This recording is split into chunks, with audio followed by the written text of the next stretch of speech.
রাত ২টা। চারপাশে কুয়াশা। পুরনো শ্মশানের পাশ দিয়ে হেঁটে যাচ্ছিল এক যুবক। হঠাৎ সে শুনতে পেল কেউ তার নাম ধরে ডাকছে। আজকের গল্পটি এমন একটি ঘটনার উপর ভিত্তি করে যা ঘটেছিল বাংলাদেশের এক প্রত্যন্ত গ্রামে, যেখানে এক পরিবার দাবি করে তাদের বাড়িতে বাস করত এক বিশাল জিন। বাংলাদেশের দক্ষিণাঞ্চলের একটি ছোট্ট গ্রাম। গ্রামের নাম মহিষপুর।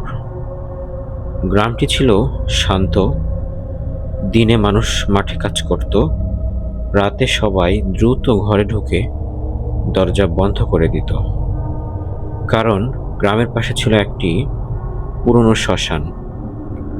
লোকেরা বলতো রাতের পরে সেখানে আগুন জ্বলে, কেউ কান্নার শব্দ শুনতে পায়, আবার কেউ দেখে কালো ছায়া। কিন্তু গ্রামের তরুণরা এসব বিশ্বাস করতো না। সাধারণত তরুণরা এগুলি বিশ্বাস করে না। তাদের মধ্যে একজন ছিল রাইহান, ২৪ বছরের যুবক, সাহসী, আধুনিক চিন্তাধারার। সে বলতো জিন ভূত কিচ্ছু না, সব মানুষের মনের ভুল। একদিন বন্ধুদের সাথে বাজি ধরল সে রাত ১২টায় শ্মশানে যাবে। ৪ বন্ধু মিলে শ্মশানের কাছে গেল। ঠান্ডা হাওয়া চারিদিকে অনুভূত হচ্ছিল, নীরবতা, দূরে দূরে কুকুর ডাকছিল। বন্ধুরা ভয়ে সামনে গেল না, কিন্তু রায়হান একাই ঢুকে গেল শ্মশানের ভেতরে। তার হাতে ছিল একটি টর্চ। সে ভিডিও করতে করতে বলছিল, দেখেন সবাই, এখানে কিচ্ছুই নাই। হঠাৎ টর্চের আলো একবার জ্বলে উঠল, তারপর নিভে গেল। মোবাইলের ক্যামেরাও বন্ধ, চারপাশে অন্ধকার। ঠিক তখন তার কানে ভেসে এলো ফিস ফিস শব্দ, রায়হান, রায়হান, এইরকম শব্দ। সে ঘুরে তাকালো, কেউ নেই। আবার শব্দ, রায়হান। এবার খুব কাছে। তার শরীর ঠান্ডা হতে শুরু করলো। সে দৌড় দিতে গিয়ে দেখল শ্মশানের মাঝখানে দাঁড়িয়ে আছে কালো কাপড় পরা এক লম্বা মানুষ। মানুষটির চোখ ছিল অস্বাভাবিক সাদা। রায়হান দৌড়ে বাড়ি ফিরে আসে, কিন্তু বাড়ি ফেরার পর থেকেই অদ্ভুত ঘটনা শুরু হয়। রাতে সে ঘুমাতে পারত না, কারণ প্রতিদিন রাত ৩টায় তার দরজায় কেউ নক করত। টক টক। সে দরজা খুললে কেউ থামতো না। একদিন তার মা বললেন, তোর ঘরের সামনে কে দাঁড়ায় রাতে? রায়হান অবাক, কারণ সে কাউকে দেখেনি। তার মা বললেন, আমি কালো একটা ছায়া দেখেছি। এরপর বাড়িতে ভয়ঙ্কর ঘটনা শুরু হয়। রান্নাঘরের প্লেট নিজে নিজে পড়ে যায়, রাতের বেলা ছাদে কেউ হাঁটে, বাথরুম থেকে কান্নার শব্দ আসে। একদিন রায়হানের ছোট্ট বোন বলল, ভাইয়া, কালো মানুষটা জানালার পাশে দাঁড়িয়েছিল। সেদিন থেকেই বাড়ির সবাই আতঙ্কিত। রায়হান অসুস্থ হয়ে পড়ে, তার শরীর শুকিয়ে যায়। ডাক্তার দেখানো হয়, কোনো রোগ ধরা পড়ে না। কিন্তু রাতে সে অন্য ভাষায় কথা বলতে শুরু করে। তার কণ্ঠ বদলে যায়। এক রাতে সে হঠাৎ চিৎকার করে বলল, এই বাড়ি এখন আমাদের। গ্রামের মানুষ একজন বৃদ্ধ হুজুরকে ডাকে। হুজুর বাড়িতে ঢুকেই থেমে যান।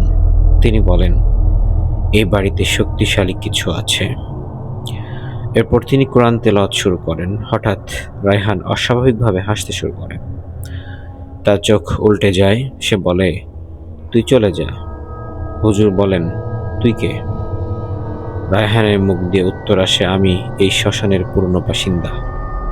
ঘরের বাতি জলে নিভে থাকে, জানালা নিজে নিজে খুলে যায়। হুজুর পরে গ্রামের বৃদ্ধদের থেকে জানতে পারেন অনেক বছর আগে সেই শ্মশানের পাশে একজন কালো জাদু করা লোক থাকত। লোকটি নাকি জিন ব্যবহার করত। এক রাতে রহস্যজনকভাবে সে মারা যায়। তারপর থেকেই সেখানে অদ্ভুত ঘটনা শুরু হয়। গ্রামের মানুষ বিশ্বাস করত লোকটির সাথে থাকা জিনগুলো এখনো সেখানে আছে। আর সেই রাতে রায়হান শ্মশানে গিয়েছিল। সে তাদের বিরক্ত করেছিল। এক রাতে হঠাৎ বিদ্যুৎ চলে যায়। চারদিকে অন্ধকার। বাইরে ঝড় শুরু হয়। ঠিক তখন রায়হানের ঘর থেকে চিৎকার। পরিবার দৌড়ে গিয়ে দেখে রায়হান বিছানার উপরে বসে আছে, কিন্তু তার শরীর দিয়ে ধীরে ধীরে ঘাম ছুটছে। ঘরের দেওয়ালে কালো ছায়া নড়ছে।